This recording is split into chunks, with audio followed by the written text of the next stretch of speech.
Assalamu Assalamualaikum warahmatullahi wabarakatuh. Innal hamdalillah nahmaduhu wa nasta'inuhu wa nastaghfiruh wa na'udzu billahi min shururi anfusina wa min sayyiati a'malina. May yahdihillahu fala mudilla lahu wa may yudlil fala hadiyalah.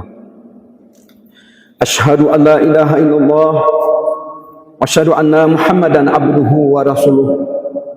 Allahumma shalli ala Muhammad wa ala alihi wa sahbihi ajma'in.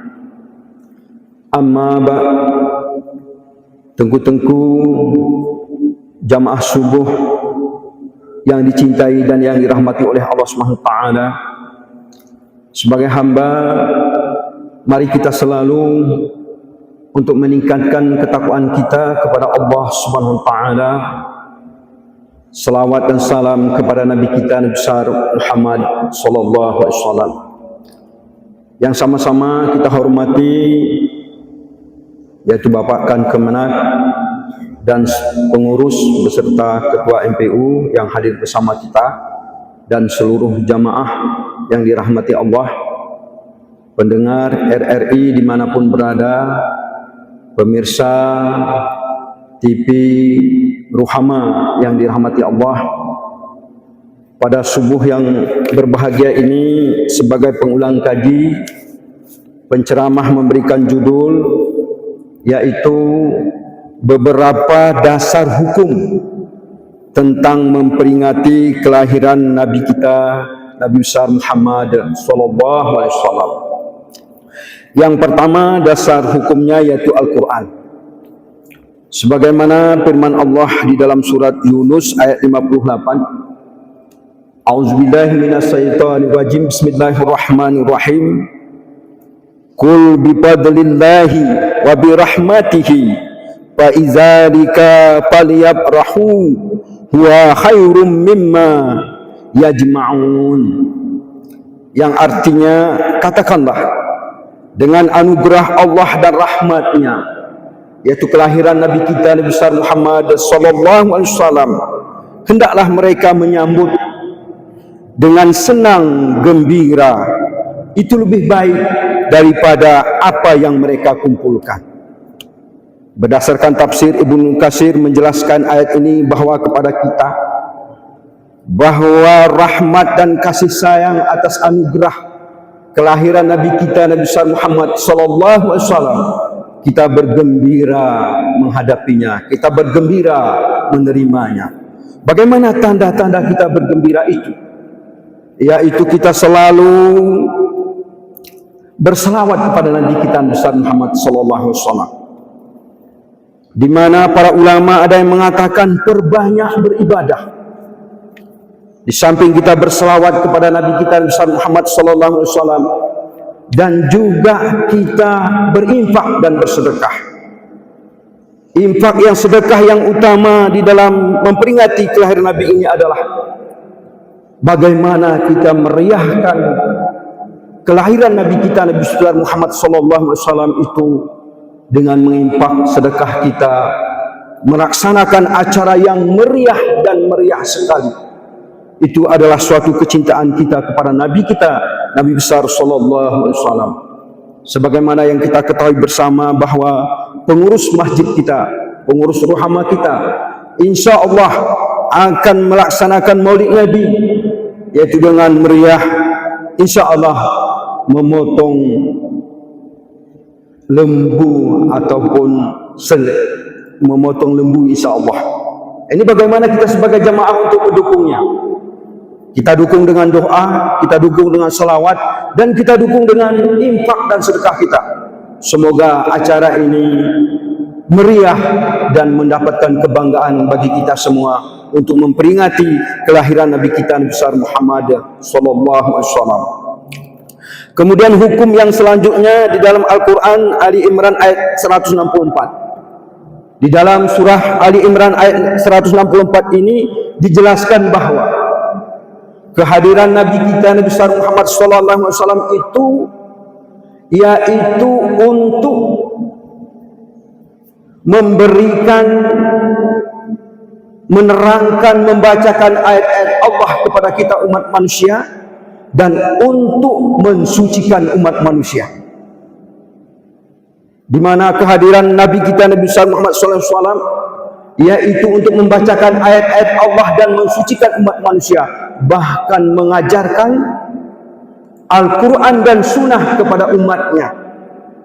Karena dulu kita umat manusia sebelum datang Rasulullah SAW berada di dalam kesyirikan. Maka kita sebagai hamba, sebagai umat Islam, agar kita selalu memperingati kelahiran Nabi kita Nabi Muhammad SAW, karena Nabi kita telah mengajarkan Al-Quran dan mensucikan kehidupan kita. Kemudian dasar yang selanjutnya Al-Quran surat Al-Ahzab ayat 21. A'udzubillahi minasyaitonirrajim. Bismillahirrahmanirrahim. Laqad kana lakum fi Rasulillahi uswatun hasanah liman kana yarjullaha wal yawmal akhirah wa dzakarallahi katsira. Di sini Allah jelaskan kepada kita bahwa sungguh telah terdapat pada diri Rasulullah itu contoh-contoh tauladan bagi umat manusia. Maka bagaimana kita dapat melaksanakan contoh-contoh kehidupan Nabi kita Nabi besar Muhammad SAW kalau kita tidak memperingati setiap tahunnya, di mana para ulama kita, di mana para tengku kita, di mana para ustadz kita menggambarkan bahwa beginilah contoh teladan Nabi kita Nabi besar Muhammad SAW, baik di dalam membangun akidah, baik di dalam membangun umat, baik di dalam membangun ekonomi, baik dalam membangun bangsa dan negara. Itu semua dicontohkan oleh baginda Rasulullah SAW. Bagaimana kita ketahui itu kalau kita tidak memperingati kelahiran Nabi kita Nabi besar Muhammad SAW? Kemudian dasar yang selanjutnya yaitu firman Allah di dalam surat Al-Ahzab ayat 21. Innallaha wa malaikatahu yusalluna 'alan nabi ya ayyuhalladzina amanu sallu 'alaihi wa sallimu taslima. Sesungguhnya Allah dan para malaikatnya bersalawat untuk Nabi. Wahai orang-orang yang beriman, bersalawatlah kamu untuk Nabi dan ucapkanlah salam dengan penuh penghormatan kepadanya. Allah Subhanahu wa taala dan para malaikatnya pun bersalawat kepada Nabi kita Nabi Muhammad sallallahu alaihi wasallam.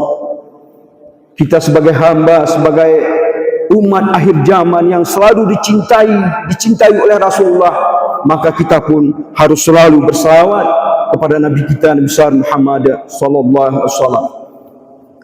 Ketika kita melaksanakan ibadah haji, yaitu gelombang kedua, itu kita punya keistimewaan yang luar biasa. Kita melihat di kota Mekah bagaimana batu di sana, bagaimana teriknya matahari. Ketika kita melangkah tidak pakai alas kaki, maka akan terbakar kaki kita.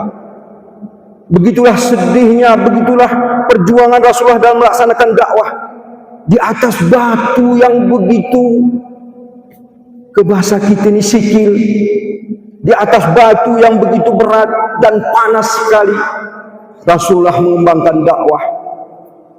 Ketika kita berangkat ke Madinah, ziarah ke kuburan Nabi kita dianjurkan ziarah kepada kuburan Nabi dengan bersalawat, assalamualaikum ya Rasulullah, assalamualaikum ya Rasulullah, assalamualaikum ya Rasulullah. Di dalam doa itu dianjurkan kita mengatakan kepada Allah, ya Allah, saya bersaksi ya Allah bahwa Nabi-Mu Nabi Muhammad SAW betul-betul melaksanakan dakwahmu ya Allah, betul-betul berjihad ya Allah. Sungguh-sungguh Rasulullah tidak mengenal lelah menegakkan kalimah la ilaha illallah Muhammad Rasulullah di permukaan bumi ini. Ketika kita ziarah ke kuburan Rasulullah, pasti kita menangis, Pasti kita menangis. Kenapa kaum muslimin merindukan pergi haji dan umrah? Karena dia ingin ziarah ke kuburan Nabi kita, berselawat kepada Nabi kita. Langsung di dalam kuburan Nabi kita berselawat. Assalamualaikum ya Rasulullah, Assalamualaikum ya Rasulullah, Assalamualaikum ya Rasulullah. Semua kita menangis dan menangis bersendu-sendu, sehingga kita berdoa, ya Allah, panggillah kami kemari lagi melaksanakan haji atau umrah ya Allah.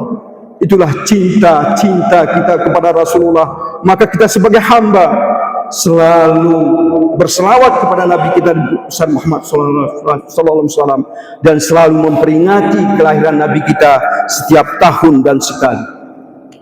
Nabi kita Nabi Muhammad pun memperingati hari kelahirannya. Sebagaimana hadis Tirmizi mengatakan bahwa Rasulullah sallallahu alaihi wasallam bersabda, tu'radu a'malu yawma isnain wal khamis fahibu an yu'rada amali wa ana sanin, yang artinya amal perbuatan dilaporkan pada setiap Senin dan Kamis. Aku senang ketika amalku dilaporkan aku dalam keadaan berpuasa. Di mana Rasulullah memperingati hari kelahirannya setiap hari Senin. Rasulullah melaksanakan puasa sunnah kepada Allah Subhanahu wa taala. Inilah beberapa pendapat bahwa banyak ulama kita baik dari mazhab yaitu Hanafi, Maliki, Syafi'i dan Hambali, semuanya menganjurkan untuk kita untuk memperingati kehadiran Nabi kita Nabi besar Muhammad sallallahu alaihi wasallam. Kita doakan bersama semoga kita selalu berselawat kepada Nabi kita Nabi besar Muhammad sallallahu alaihi wasallam, dan semoga kita selalu dapat memperingati kelahiran Nabi setiap tahunnya. Demikianlah mudah-mudahan berharga bagi penceramah sendiri dan bagi kita semua. Wabillahi taufiq wal hidayah. Assalamualaikum warahmatullahi wabarakatuh.